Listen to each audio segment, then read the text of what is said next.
Hello, আসসালামু আলাইকুম। আমি খান রাকিব রহমান। আজকে আমি আপনাদেরকে বলবো বাংলাদেশ এবং অস্ট্রেলিয়ান ইমিগ্রেশন আপনাদেরকে কি কি প্রশ্ন করতে পারে। তো শেষ পর্যন্ত ভিডিওটা দেখুন। ধন্যবাদ।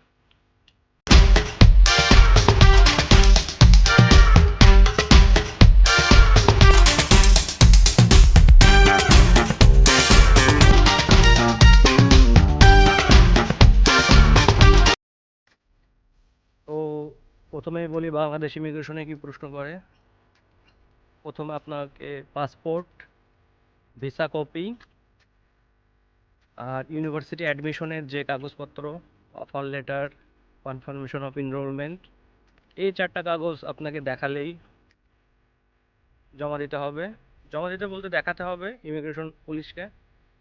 দেখানোর পর হয়তো আর দু একটা ক্যাজুয়াল প্রশ্ন আপনাকে করতে পারে যে কোথায় পড়তে যাচ্ছেন, কোন শহরে, এই সব পড়ালেখা রিলেটেড দু একটা কোশ্চেন করতে পারে। সাধারণত স্টুডেন্টদের সাথে খুব একটা ঝামেলা করে না বাংলাদেশ ইমিগ্রেশন। তো সাথে আপনার বোর্ডিং পাসটা দেখাতে হবে। এইগুলাই। তো passport, visa copy, offer letter, confirmation of enrolment এবং বোর্ডিং পাস, এই 5টা জিনিস বাংলাদেশে দেখালেই হয়। আর তারপরে আপনাকে দু একটা কোশ্চেন করে আপনাকে ছেড়ে দেবে। আর অস্ট্রেলিয়ান ইমিগ্রেশনে আসলে আপনাকে একটা ডিক্লারেশন ফর্ম দিবে, যেটা আপনাকে আগেই পূরণ করতে হবে, যে আপনার লাগেজে কি কি আছে না আছে সব কিছু আপনি বহন করছেন। ওই ডিক্লারেশন ফর্মে আপনাকে একটা জিনিস মাস্ট লিখ দিতে হবে, সেটা হলো আপনার বাসার অ্যাড্রেস প্লাস ফোন নাম্বার। আপনি ইমিগ্রেশন থেকে বের হয়ে, এয়ারপোর্ট থেকে বের হয়ে কোথায় যাবেন। আপনার ইনিশিয়ালি যদি কোনো কারো বাসায় আসেন তাহলে তার বাসার অ্যাড্রেস ফোন নাম্বার দিবেন।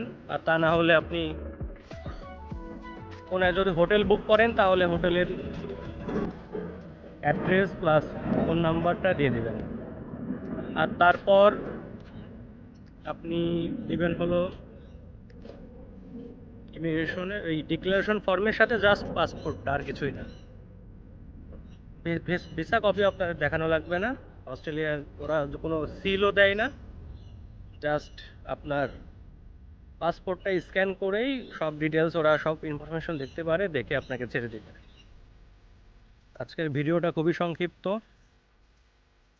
সো আরও যদি বিস্তারিত আপনাদের জানার ইচ্ছা থাকে যে বাংলাদেশ এয়ারপোর্টে ঢোকা শুরু থেকে শেষ পর্যন্ত, বিমানে বসা পর্যন্ত, এবং অস্ট্রেলিয়ান এয়ারপোর্টে নামা ল্যান্ড করার পর থেকে একদম ইমিগ্রেশন, বর্ডার গার্ড সব পার করে একদম এয়ারপোর্ট থেকে চেক আউট করা পর্যন্ত ডিটেলস জানতে চান, তাহলে কমেন্ট করে জানান।